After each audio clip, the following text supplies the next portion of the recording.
اللہ رب العزت کا اس احسان عظیم پر بے پناہ شکر ہے کہ مالک نے ایک بار پھر ہمیں ایمان اور صحت کی حالت میں رمضان المبارک کو پانے کا موقع عطا فرمایا۔ اس خالق و مالک کی بے شمار تعریفات، اس کی اس عظیم نعمت کے اوپر کہ اس نے اس ماہ مقدس کو صرف ہمارے لیے عبادت اور نیکی میں آگے بڑھنے کا موقع نہیں بنایا، بلکہ اس ماہ مبارک کے اندر ہمارے لیے گناہوں کی مغفرت اور بخشش کے بھی بے شمار طریقے متعین فرمائے ہیں۔ اس رب کی حمد اس بات کے اوپر بھی کہ اس رب العالمین نے اس مبارک مہینے کے صرف روزوں کو فرض کر کے ہمیں لازمی عبادات کرنے کی تاکید نہیں کی، بلکہ اس مقدس مہینے کو ہماری اخلاقی، روحانی اور کردار کی بہتری کا مہینہ بنایا ہے۔ رمضان المبارک در حقیقت ایک تربیتی کورس ہے، ایک اخلاقی مدرسہ ہے کہ جس میں داخل ہونے والا نیکی اور عبادت کی جستجو کے ساتھ ساتھ اپنے اخلاق کی تطہیر اور کردار کی بہتری کی طرف بھی توجہ دیتا ہے۔ رب العالمین نے خود اس کے روزوں کی فرضیت کا مقصد لعلکم تتقون کہہ کر بیان فرمایا، تاکہ تم متقی بن جاؤ، تمہارے اندر تقوی اور پرہیزگاری پیدا ہو جائے۔ تقوی دراصل ایک ایسی باطنی، روحانی اور عملی قوت کا نام ہے جو انسان کو نیکی پر ابھارتی اور گناہ سے بچنے کی ترغیب دیتی ہے۔ اس کے ساتھ ساتھ یہ تقوی، صاحب تقوی کی نیت، اس کے اقوال، اس کے اعمال اور اس کے کردار اور اخلاق کی بھی تہذیب کرتا ہے۔ تو جب اللہ رب العالمین نے روزے کا مقصد خود تقوی قرار دیا تو اس کا مطلب یہ ہے کہ رب العالمین یہ مہینہ عطا کر کے اور اس کے روزوں کو ہم پر فرض کر کے ہم سے یہ چاہتا ہے کہ ہم اس ماہ مبارک کے اندر جہاں دیگر معاملات کی طرف توجہ دیں، وہیں اخلاق کو سنوارنے کی طرف بھی ہماری خصوصی توجہ ہونی چاہیے۔ نبی کریم صلی اللہ علیہ وسلم کی ایک حدیث ہمیں یہی بات بخوبی سمجھاتی ہے۔ صحیح بخاری اور صحیح مسلم کی یہ روایت ہے۔ حدیث کا پہلا ٹکڑا انتہائی قابل غور ہے۔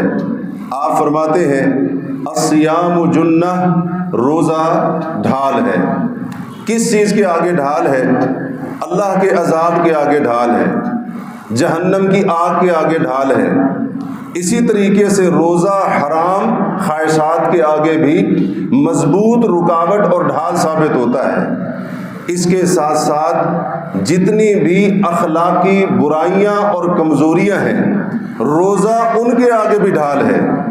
جس طرح سے ایک وہ جنگجو جو میدان جنگ کے اندر موجود ہو، وہ اپنے ساتھ ڈھال اس لیے رکھتا ہے تاکہ دشمن کے تیر، تلوار، نیزے وغیرہ کے حملے سے اپنے جسم کو بچا سکے۔ تو بالکل یہی کام روزہ روزے دار کے لیے کرتا ہے۔ روزے دار جب روزہ رکھتا ہے اور روزے کی شکل میں اس ڈھال کو اپناتا ہے، اٹھاتا ہے، تو اسی طریقے سے یہ روزہ ڈھال ثابت ہو کر، مضبوط رکاوٹ اور بند ثابت ہو کر اس کو ہر قسم کے اخلاقی برائیوں کے حملے سے محفوظ رکھنے میں یہ بنیادی کردار ادا کرتا ہے۔ اس لیے نبی کریم صلی اللہ علیہ وسلم فرماتے ہیں فَإِذَا كَانَ يَوْمُ صَوْمِ أَحَدِكُمْ فَلَا يَرْفُثْ وَلَا يَجْهَلْ، جب تم میں سے کسی ایک کا روزے کا دن ہو، فرمایا دو کام خاص طور پر ان سے پرہیز کرنا ہے۔ روزہ ڈھال ہے اور اللہ کے نبی دو کاموں سے روک رہے ہیں، اخلاقی تربیت فرما رہے ہیں، ہمیں اپنے اخلاق کو سنوارنے اور بہتر کرنے کی ترغیب دلا رہے ہیں۔ جب تم میں سے کسی ایک کے روزے کا دن ہو، فرمایا فلا یرفث، اس کی زبان پر فحش، حیا کے خلاف باتیں نہ ہوں، اور اس کے جسم سے، اعضاء سے حیا کے خلاف اور غیر اخلاقی افعال اس سے سرزد نہ ہوں۔ فلا یرفث کا یہ معنی ہے ولا یجہل، اور اسی طریقے سے وہ کوئی ایسی بات اور ایسا کام نہ کرے جو جہالت کے ضمن کے اندر آتا ہو، اور ہر وہ بات یا ہر وہ کام جہالت کے ضمن میں آتا ہے جو اسلام، قرآن اور شریعت کے خلاف ہے۔ یہ دراصل نبی کریم علیہ الصلاۃ والسلام ہماری اخلاقی تربیت کر رہے ہیں، ہمیں سمجھا رہے ہیں یہ روزہ اللہ نے اگر اس کو ڈھال بنایا ہے تو تمہارے اخلاق کی تہذیب کے لیے، تمہارے اخلاق اور کردار کے تحفظ کے لیے۔ یہیں پر رک کر ایک اور حدیث کو بھی شامل کرتے چلیں تاکہ بات مزید واضح ہو جائے۔ مستدرک حاکم، صحیح ابن حبان، صحیح ابن خزیمہ وغیرہ کے اندر نبی علیہ الصلوۃ والسلام کا فرمان ہے، اللہ کے پیغمبر نے روزے کی حقیقت کو بیان فرمایا۔ آپ فرماتے ہیں لیس الصیام من الاکل والشرب، یہ روزہ صرف کھانے پینے سے رک جانے کا نام نہیں ہے، جیسا کہ آج ہم نے سمجھا ہوا ہے۔ روزے کی حقیقت یہ نہیں ہے جو روزہ اللہ نے ہم پر فرض کیا، جو روزہ رب ہم سے رکھوانا چاہتا ہے، جو روزہ اللہ کے ہاں مطلوب اور مقصود ہے، جس روزے کے اوپر اجر عظیم ہے، جس روزے کا مقام اور درجہ اللہ نے بڑا ہی اعلیٰ رکھا ہے، فرمایا وہ روزہ صرف کھانے پینے کو ترک کر دینے کا نام نہیں ہے، کیونکہ اللہ نے جو روزہ فرض کیا ہے وہ صرف رسمی کاروائی یا رسمی عبادت نہیں ہے، اس کے پیچھے بڑے اعلیٰ مقاصد ہیں۔ آپ فرماتے ہیں انما الصیام من اللغو والرفث، اللہ نے جو روزہ رکھا ہے وہ دراصل تمام قسم کی لغویات اور فضولیات سے رک جانے کا نام ہے۔ وہ روزہ جو اللہ نے مقرر فرمایا ہے، جس کی فرضیت کا اعلان فرمایا ہے، پیارے نبی فرماتے ہیں وہ روزہ ہے کہ جس روزے کو رکھ کر بندہ ہر قسم کی فحش حرکت اور بات سے اپنے آپ کو بچا لے۔ تو معنی کیا ہے اس کا معنی یہ ہے حقیقی روزہ وہ ہے کہ جس کو رکھنے والا ہر قسم کے لغو کام، لغو بات، فضول معاملے سے پرہیز کرنے والا۔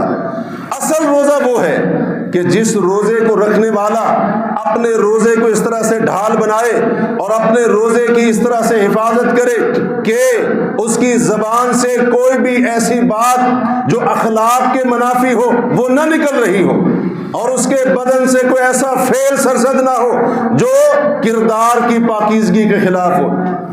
یہ وہ روزہ ہے جو اللہ رب العالمین ہم سے چاہتا ہے، اور جس روزہ رکھنے پر اللہ رب العالمین روزے دار سے راضی ہوتا ہے۔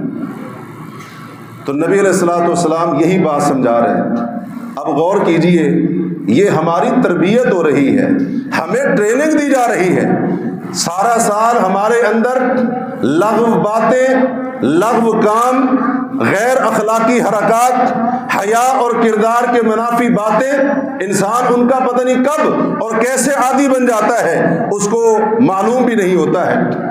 اللہ رب العالمین نے رمضان دیا، روزہ دیا، تاکہ اے مسلمان رمضان پا کر، روزہ رکھ کر تو رب کے فریضے کو بھی ادا کر اور اس طرح سے بھی اپنے ایمان کو سنوارتا جا، اور اس کے ساتھ ساتھ اپنے اخلاق کو بہتر کر کے تو اپنی اخلاقی حالت کو بھی بہتر بناتا جا۔ اس کے بعد نبی کریم علیہ الصلوۃ والسلام فرماتے ہیں فَإِن صَابَّهُ أَحَدٌ أَوْ قَاتَلَهُ، اگر روزے دار سے آ کر کوئی گالم گلوچ کرنے لگ جائے، اس کو گالیاں دینی شروع کر دے، بد زبانی اس کے ساتھ شروع کر دے، او قاتلہ، یا اس سے لڑنا شروع کر دے، نبی کریم علیہ الصلوۃ والسلام نے یہ نہیں فرمایا کہ تو نے پلٹ کر جواب دینا ہے، اس کی بد زبانی کا بد زبانی سے، اس کی بد اخلاقی کا بد اخلاقی سے، اس کی گالی کا اس کی گالی سے، اس کے جھگڑے کا اس کے جھگڑے سے۔ اللہ کے نبی فرماتے ہیں نہیں، سامنے والا بد زبانی کر رہا ہے، بد اخلاقی پر اتر آیا ہے، لڑائی اور جھگڑے کے معاملے کے اندر پڑا ہوا ہے، اشتعال انگیزی والا اس کا لہجہ ہے۔ نبی علیہ الصلوۃ والسلام نے ہمیں اپنے اخلاق کو بہتر کرنے کی، سنوارنے کی تربیت اس طرح سے دی ہے، فرمایا آگے سے تم نے کہنا ہے فَلْيَقُلْ إِنِّي صَائِمٌ إِنِّي صَائِمٌ، سامنے والے کو کہے بات سن، اگر تیری گالی کا جواب دینا چاہوں تو دے سکتا ہوں، تیری بد زبانی کا جواب دینا چاہوں تو پلٹ کر تجھ سے زیادہ سخت لہجے میں جواب دے سکتا ہوں، تیرے جھگڑے کا جواب سخت جھگڑے کی صورت میں دے سکتا ہوں، لیکن سن میں روزے سے ہوں، میں روزے سے ہوں۔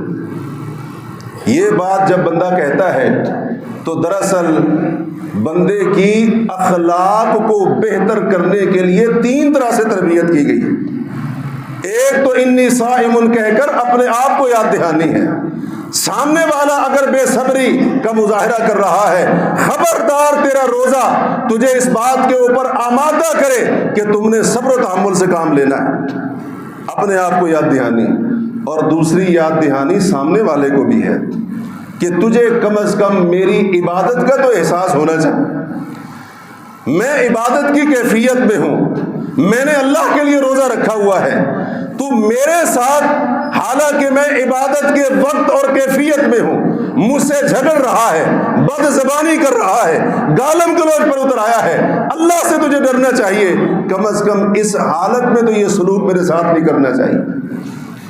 اور تیسری تربیت اخلاق کو سنوارنے کی یہ حکم دے کر نبی علیہ الصلوۃ والسلام نے یہ کی ہے کہ بندہ اپنی انا کو قربان کر دے۔ بندے کی انا جاگتی ہے نا جب سامنے والا زیادتی پر اتر آئے، یہ اصل ہوتا ہے بندے کے صبر و تحمل کا امتحان، یہ ہوتا ہے اس کے حلم اور اس کی بردباری اور اس کے برداشت یا عدم برداشت کا امتحان۔ سامنے والا زیادتی پر اتر آیا ہے، نبی علیہ الصلوۃ والسلام فرماتے ہیں تمہاری انا تمہیں اس بات کے اوپر نہ ابھارے میں اس سے کمزور ہوں، میں کوئی کم ہمت ہوں، میں کوئی گنگا ہوں، جواب نہیں دے سکتا، یہ انا انسان کو ابھارتی ہے۔ نبی علیہ الصلوۃ والسلام نے جو بات کہی اس بات کے ذریعے اپنی انا کو قربان کرنے کی تلقین کی جا رہی ہے، اور یہ اخلاق کا وہ اعلیٰ درجہ ہے جو اللہ رب العالمین نے روزہ فرض کر کے ہمیں اپنے اندر پیدا کرنے کا حکم دیا ہے۔ اخلاقی مدرسہ ہے یہ، اخلاق کو سنوارنے اور اس کو بہتر کرنے کے لیے، اخلاقی تربیت کے لیے اللہ رب العالمین نے 30 دن کا ماہ رمضان نہیں دیا، 30 دن کا اللہ نے ٹریننگ کورس رکھ دیا ہمارے لیے۔ تو اس لیے مجھے اور آپ کو غور کرنا چاہیے کہ روزے کی حالت میں میرا اور آپ کا اخلاق کیا ہوتا ہے۔ کہیں ایسا تو نہیں کہ ہم نے روزہ صرف بھوک پیاس کا نام سمجھا ہوا ہے۔ روزہ صرف بھوک پیاس کا نام نہیں، اس حدیث اور باقی احادیث سے یہی بات ہمیں سمجھائی جا رہی ہے کہ اصل روزہ وہ ہے آپ اپنے کردار کو خوبصورت بنائیں، آپ اپنے اخلاق کو سنواریں۔ اگر روزہ آپ رکھ رہے ہیں، روزے کی ڈھال آپ نے اٹھائی ہوئی اور آپ کا روزہ آپ کی اس بد اخلاقی کمزوری، کردار کی کمزوری اس سے حفاظت نہیں کر رہا ہے تو پھر آپ کو توجہ دینی چاہیے۔ صحیح مسلم کی ایک حدیث کے اندر تو یہ لفظ بھی آئے ہیں، نبی علیہ الصلوۃ والسلام فرماتے ہیں جب تم میں سے کوئی ایک روزے کی حالت میں ہو ولا یسخب، شور شرابہ نہ کرے۔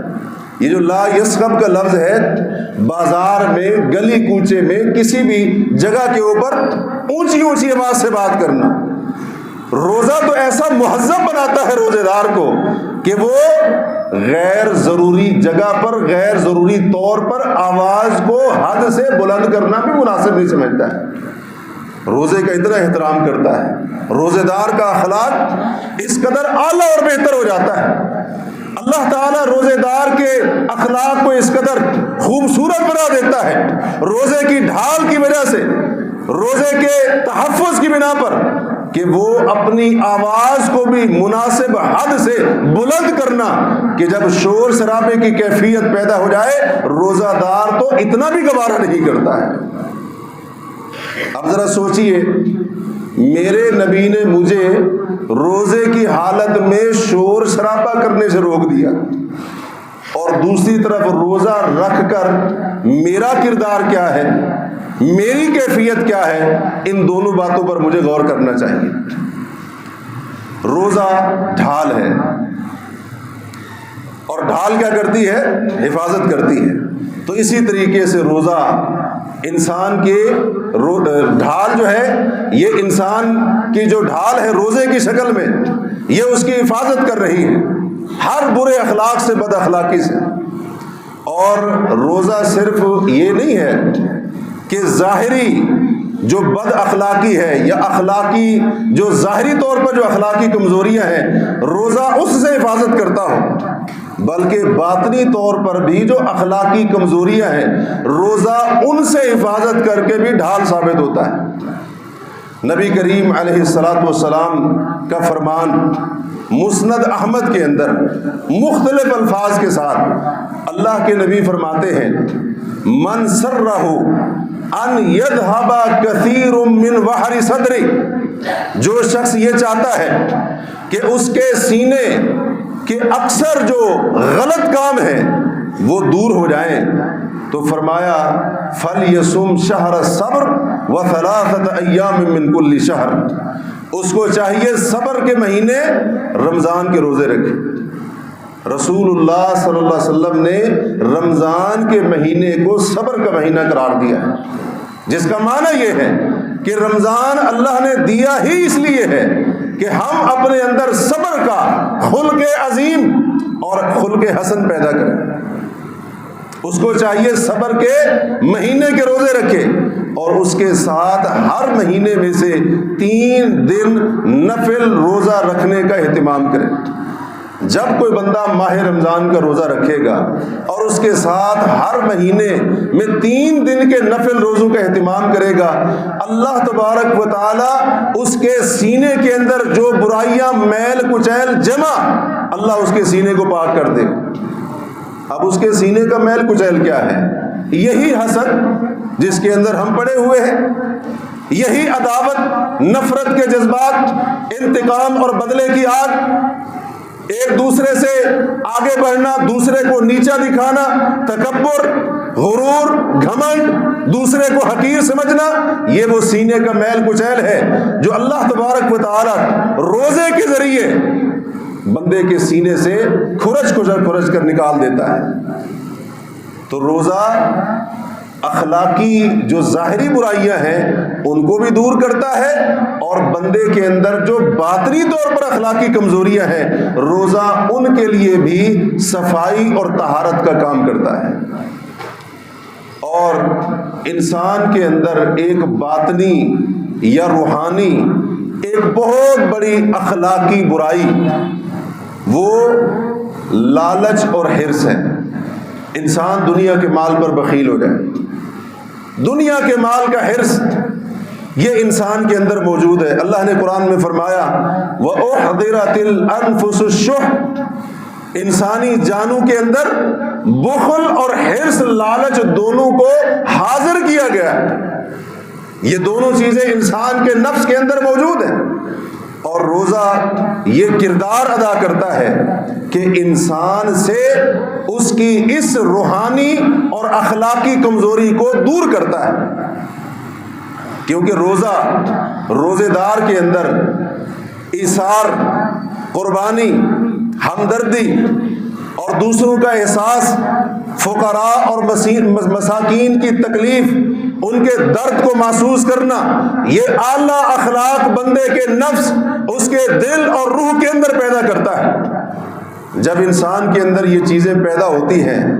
جب وہ خود بھوکا ہوتا ہے روزے کی حالت میں، اس کو احساس ہوتا ہے کہ میں نے تو 1 مہینہ اللہ کا حکم سمجھ کر بھوک اور پیاس کو برداشت کیا ہے، پتہ نہیں کتنے ایسے فقراء، غرباء، مساکین ہوں گے جو سال کے باقی 11 مہینوں کے اندر ان فاقوں کی کیفیت سے گزرتے رہے ہوں گے۔ جب یہ احساس اس کے دل کے اندر جاگتا ہے تو پھر اس کے دل سے بخل، حرص، لالچ، یہ اخلاقی روحانی بیماریاں رخصت ہو جاتی۔ اس لیے رمضان کا مہینہ دیگر عبادات کے ساتھ سخاوت اور صدقے کا مہینہ ہے، مال کو خرچ کرنے کا مہینہ ہے۔ نبی کریم علیہ الصلاۃ والسلام کی سیرت سے بھی ہمیں اس کی مثال ملتی ہے۔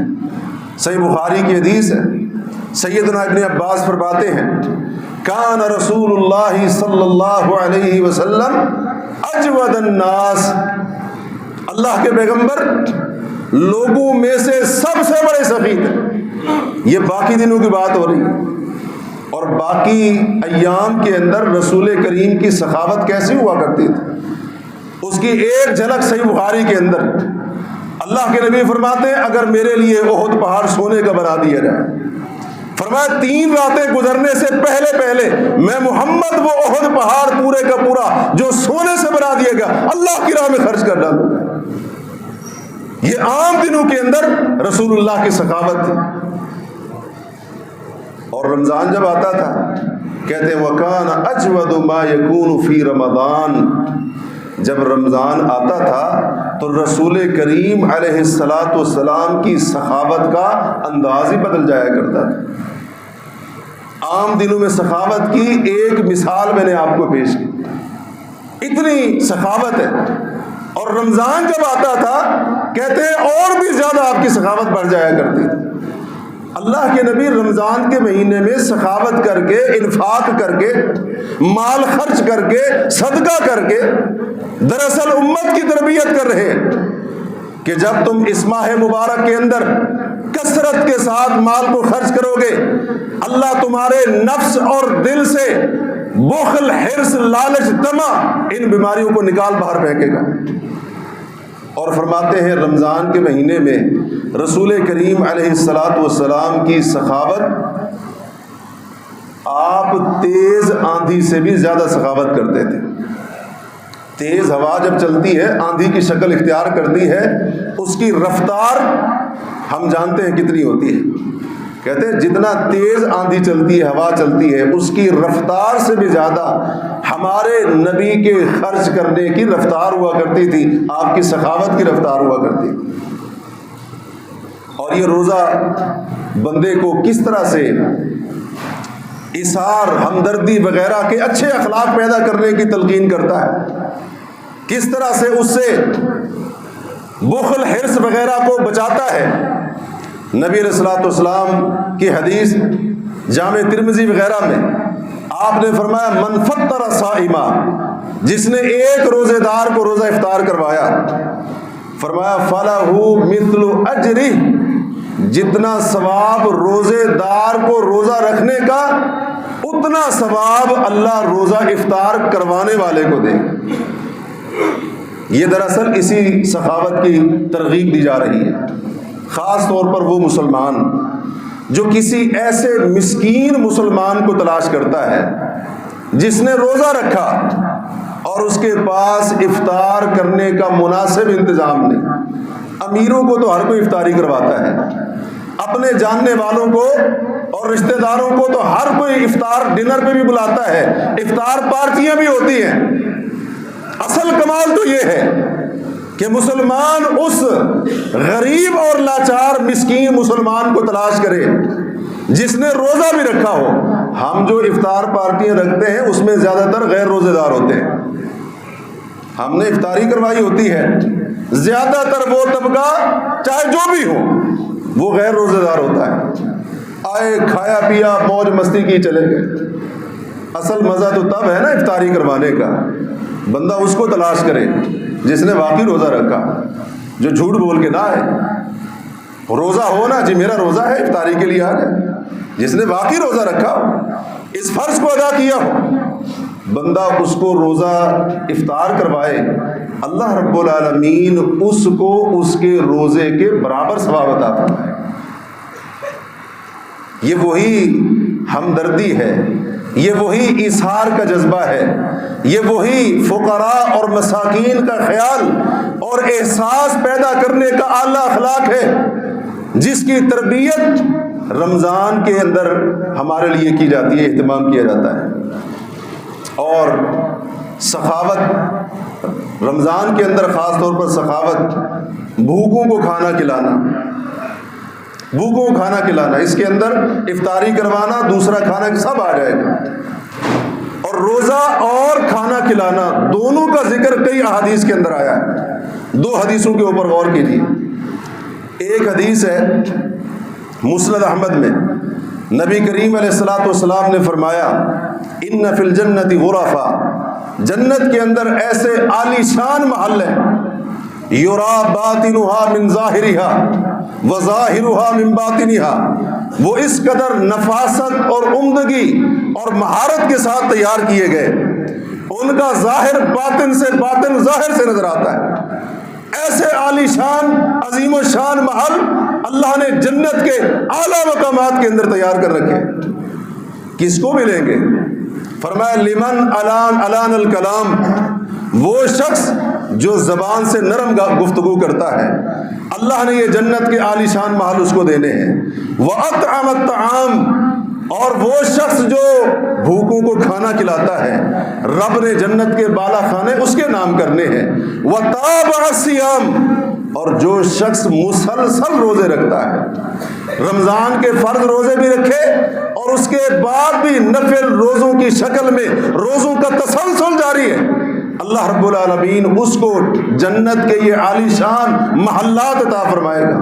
وَصَلَّى بِاللَّيْلِ وَالنَّاسُ نِيَامٌ، لوگ نیند کے مزے لے رہے تھے، یہ راتوں کو اٹھ اٹھ کر رب کے سامنے قیام کر رہا تھا، نمازیں پڑھ رہا تھا. اللہ یہ اعلیٰ درجات کی شکل میں محلات اس کو عطا فرمائے گا.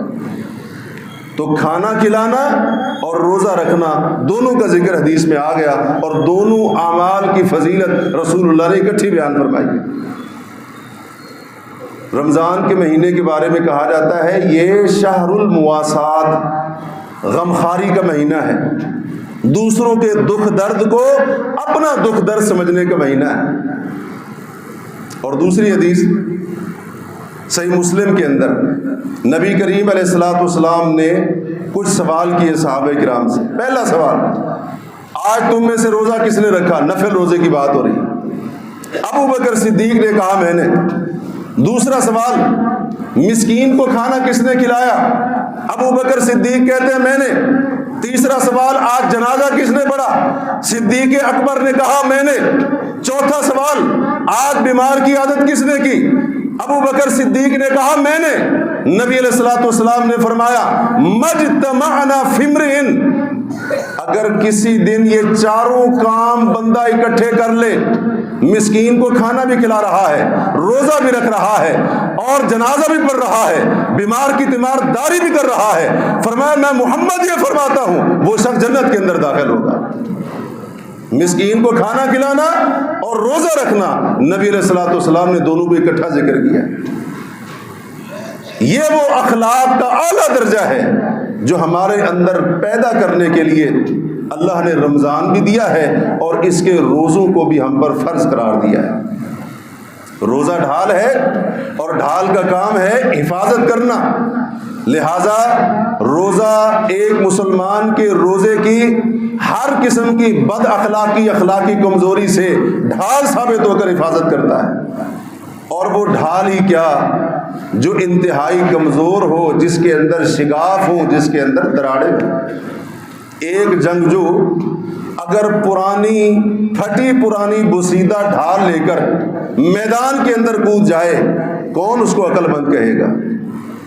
اگر روزے دار کے لیے ڈھال ہے، اس کے روزے کو برے اخلاق سے بچاتا ہے، تو یہ بھی یاد رکھیے اگر روزہ دار روزہ رکھ کر بد اخلاقی، اخلاق سیئہ، کردار کے منافی امور اس سے بچنے کی کوشش نہیں کرتا، تو پھر یہ برا اخلاق اس کے روزے کی ڈھال کو بری طرح سے متاثر کر دیتا ہے، اس کے روزے کے اندر دراڑیں، شگاف پیدا کر دیتا ہے، اور روزے کی اس ڈھال کو انتہائی کمزور بنا دیتا ہے۔ آج یہی تو وجہ ہے، ہم نے روزے رکھ لیے لیکن ہم اچھے اخلاق کے منافی کام بھی روزے کی حالت میں کر رہے ہوتے ہیں، جس کی وجہ سے یہ ڈھال ایسی کمزور ہوئی کہ یہ ڈھال نہ ہمیں خواہشات نفس سے بچا سکتی ہے، اور یہ ڈھال ہمیں دیگر اس طرح کے امور سے بچانے میں بھی اپنا کردار ادا نہیں کر سکتی۔ ذرا غور کیجئے، اگر ہمارا روزہ ہم سے ہماری بری عادتیں، بری خواہشات نہیں چھڑا سکا، ڈھال نہیں بن سکا، تو یہ کل قیامت کے دن اللہ کے عذاب، جہنم کی آگ کے آگے کیسے ڈھال بنے گا؟ بد اخلاقی کا ایک ایک فعل اس ڈھال کو کمزور کر رہا ہے۔ اگر یہ ڈھال مضبوط ہوتی، پختہ ہوتی، اور اس کے اندر کسی قسم کا شگاف، دراڑ موجود نہ ہو، ایسی زبردست ڈھال جہنم کی آگ کے آگے، اللہ کے عذاب کے آگے، رب کے غضب کے آگے یہ روزہ ڈھال بن کے کھڑا ہو جائے گا۔ لیکن اگر اخلاقی کمزوریوں کے ذریعے روزہ رکھ کر ہم برے اخلاق کے ذریعے اس ڈھال کو نقصان پہنچاتے رہے، تو پھر یہ ڈھال بیکار ہو جائے گی، کسی کام کی نہیں رہے گی۔ بد اخلاقی کا روزے دار کے روزے کے اوپر بڑا برا اثر پڑتا ہے۔ ذرا غور کیجئے کچھ باتوں کے اوپر۔ پہلی حدیث معجم طبرانی کبیر وغیرہ کی، نبی علیہ الصلوۃ والسلام فرماتے ہیں ان سوء الخلق لا یفسد العمل، جو بد اخلاقی ہے یہ بندے کے عمل کو تباہ کر کے رکھ دیتی ہے۔ جیسے شہد کے اندر سرکہ ڈالو نا، شہد کتنا اعلیٰ کیوں نہ ہو، اعلیٰ درجے کا ہو، بہترین ہو، خالص ہو، اگر شہد کے اندر سرکہ ڈال دو، اللہ کے نبی فرماتے ہیں جیسے وہ سرکہ شہد کو برباد کر کے رکھ دے گا، اس کے ذائقے کو تباہ کر کے رکھ دے گا، رسول اللہ فرماتے ہیں اسی طرح سے بد اخلاقی بھی بندے کے عمل کو فساد کا شکار بنا دیتی ہے، بگاڑ کے رکھ دیتی، تباہ کر کے رکھ دیتی ہے۔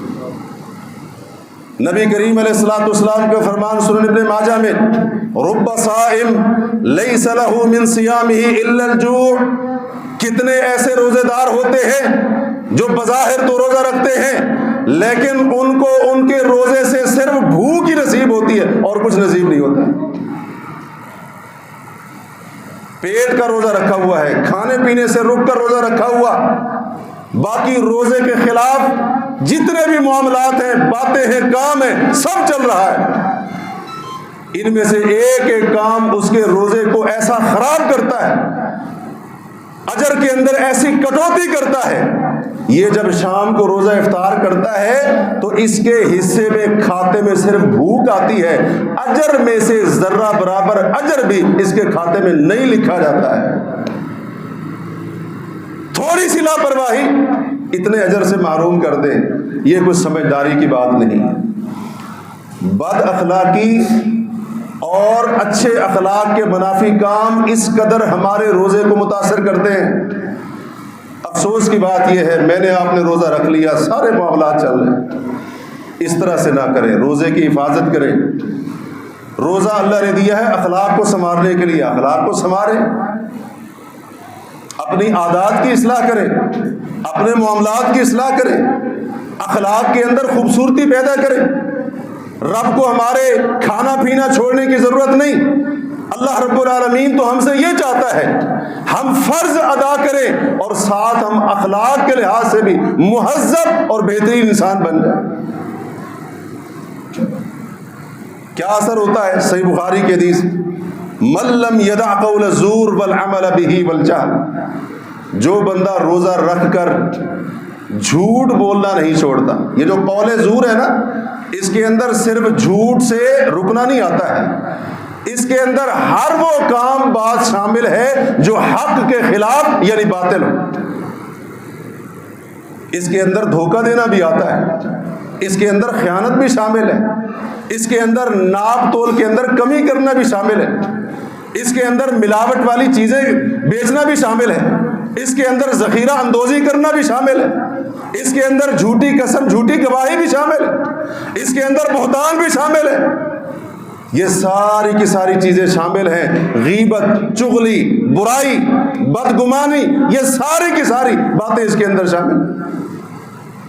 علماء کہتے ہیں جس نے روزہ رکھا اور روزے کی حالت میں وہ غیبت کر رہا ہے تو روزے کی ڈھال کے اندر خود شگاف کر رہا ہے، دراڑیں ڈال رہا ہے اس کے اندر۔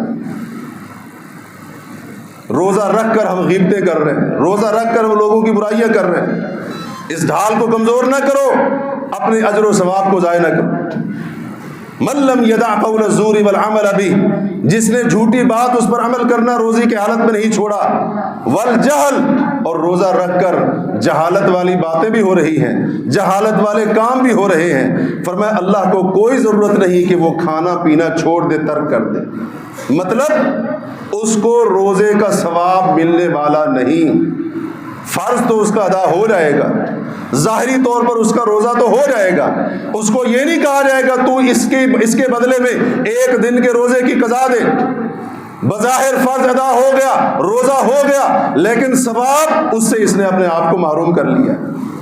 کیا میں اور آپ یہ چاہتے ہیں کہ ہم روزہ رکھنے کے باوجود اس کے اجر عظیم سے محروم رہیں؟ اگر نہیں چاہتے ہیں، روزے کی حالت میں جھوٹ وغیرہ، یہ جتنی اخلاقی برائیاں ہیں جن کا تعلق زبان سے ہے خاص طور پر، ان سے اپنے آپ کو بچائیں، ورنہ روزے کا اجر برباد ہم کر بیٹھیں گے۔ مسند احمد کی حدیث، نبی علیہ الصلوۃ والسلام کے سامنے دو عورتوں کا ذکر ہوتا ہے، اور یہ سب کے لیے بات ہے۔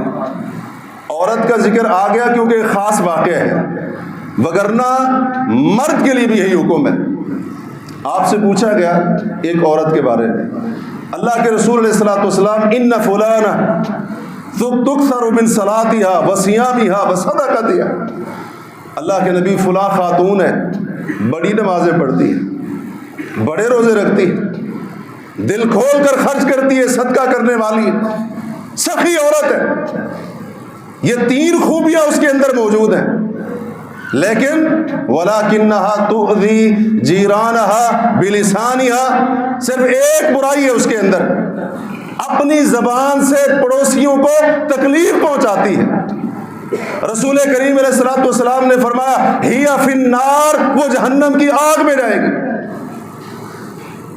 نمازیں پڑھ رہی ہے، روزے رکھ رہی ہے، صدقہ کر رہی ہے، کیونکہ صرف نماز پڑھنا، روزہ رکھنا، صدقہ کرنا کافی نہیں، صرف اچھے کام کرنا کافی نہیں، بلکہ اخلاقی برائیوں سے بچانا بھی ضروری ہے اپنے آپ۔ اس نے یہ اچھے کام تو کر لیے، عبادات کر لی، لیکن زبان، اس کی زبان کے شر سے اس کے پڑوسی محفوظ نہیں ہے۔ نبی علیہ الصلوۃ والسلام فرماتے ہیں مفہوم اس کا یہ ہے، اگر وہ اپنی اس بری روش کے اوپر قائم رہی، اس کی نماز، اس کا روزہ، صدقہ اس کو کوئی فائدہ نہیں دے گا، اور زبان کا غلط استعمال، زبان سے دوسروں کو تکلیفیں پہنچانا اس کو جہنم میں لے جانے کا باعث بنے۔ کہاں گئی نمازیں، کہاں گیا روزہ اور کہاں گیا صدقہ؟ اس قدر برا اثر پڑتا ہے ہمارے روزے اور عبادتوں پر برے اخلاق کا۔ دوسری عورت، اللہ کے پیغمبر فلاں خاتون ہے، زیادہ نمازیں نہیں پڑھتی، یہ نفل کی بات ہو رہی ہے، زیادہ نمازیں نہیں پڑھتی، زیادہ روزے بھی نہیں رکھتی ہے، صدقہ بھی بڑا تھوڑا کرتی ہے، مسکین عورت ہے بیچاری۔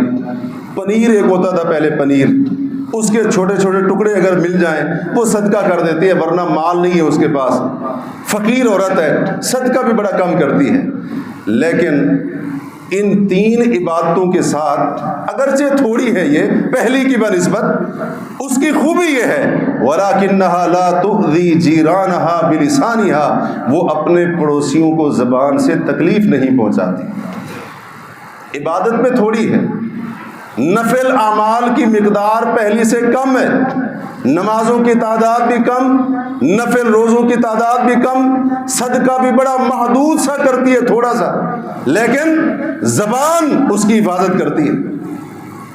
زبان سے جو اخلاقی برائیاں جاری ہوتی ہیں اور جن کے ساتھ دوسروں کو اذیت پہنچائی جاتی ہے، اللہ کے نبی وہ زبان سے تکلیف نہیں دیتی ہے۔ پیارے نبی فرماتے ہیں ہِیَ فِی الجنہ، وہ جنت کے اندر جائے گی۔ تو اچھا اخلاق نیکیوں کی حفاظت کرتا ہے، ہمارے روزے کی حفاظت کا ضامن بن جائے گا۔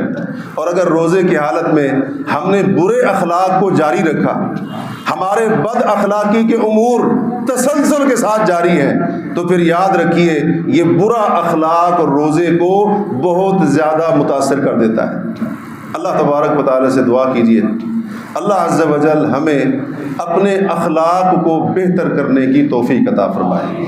اللہ رب العالمین روزہ رکھ کر ہمیں وہ اخلاق اپنے اندر پیدا کرنے کی توفیق دے جو اخلاق ایک روزے دار کے اندر ہونے چاہیے۔ اللہ رب العالمین ہمیں روزے کے آداب اور اس کے تقاضوں کا مکمل خیال رکھنے کی توفیق عطا فرمائے۔ اللہ عز و جل ہمیں اس ماہ مبارک کے اندر ہر خیر اور نیکی کی توفیق عطا فرمائے، ہر قسم کے شر، فتنے، برائی اور گناہ سے محفوظ رکھے۔ اقول قولی ھذا واستغفر اللہ لی ولکم۔